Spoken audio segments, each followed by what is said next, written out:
A 3-year-old boy presents to the ER with an acute abdomen and a family history of MH. He is febrile to 39.5 and vomiting. There is free air on his KUB. He is transferred to the OR for an urgent XLAP. How do you assess the patient's volume status?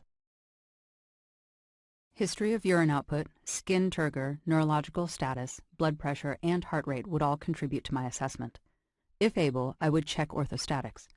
Otherwise, I would review his labs for a BUN creatinine ratio more than 20 and a decreasing chloride due to persistent vomiting.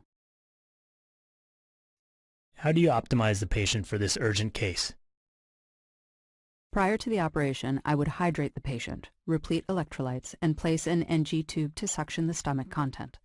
I would obtain large bore IV access and have the OR prepared for an MH case.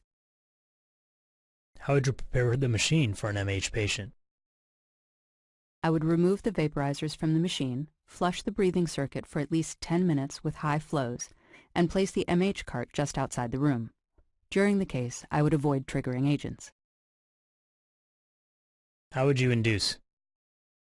Depending on the patient's hemodynamic status, I would use either etomidate or propofol and rocuronium to perform a rapid sequence induction. What if the patient is hypotensive and there is no etomidate available? I would use ketamine instead.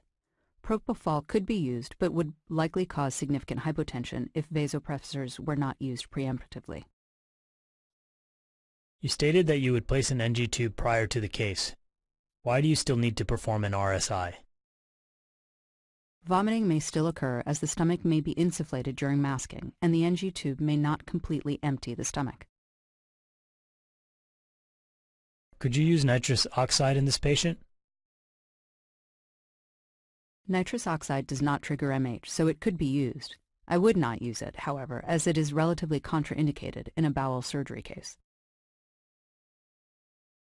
Your resident failed to intubate on first attempt. Would you ventilate? If the patient is already desaturating, I would perform a modified RSI by giving a few gentle breaths at low positive pressure. If not yet desaturating, I would take over and attempt to intubate immediately. You tried and failed to intubate. Would you use a ProSeal LMA? No, that would not be my next choice.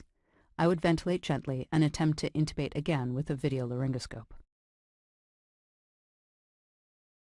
You are not ventilating effectively. The saturation starts to drop and is now 82%.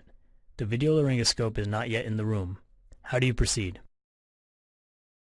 I would use an intubating LMA, first ventilating to bring the saturation up, and then by trying to pass an endotracheal tube through it, ideally with the help of a fiber optic scope. Are you going to use a cuffed or non-cuffed tube? I would use a cuffed tube as the patient is considered a full stomach.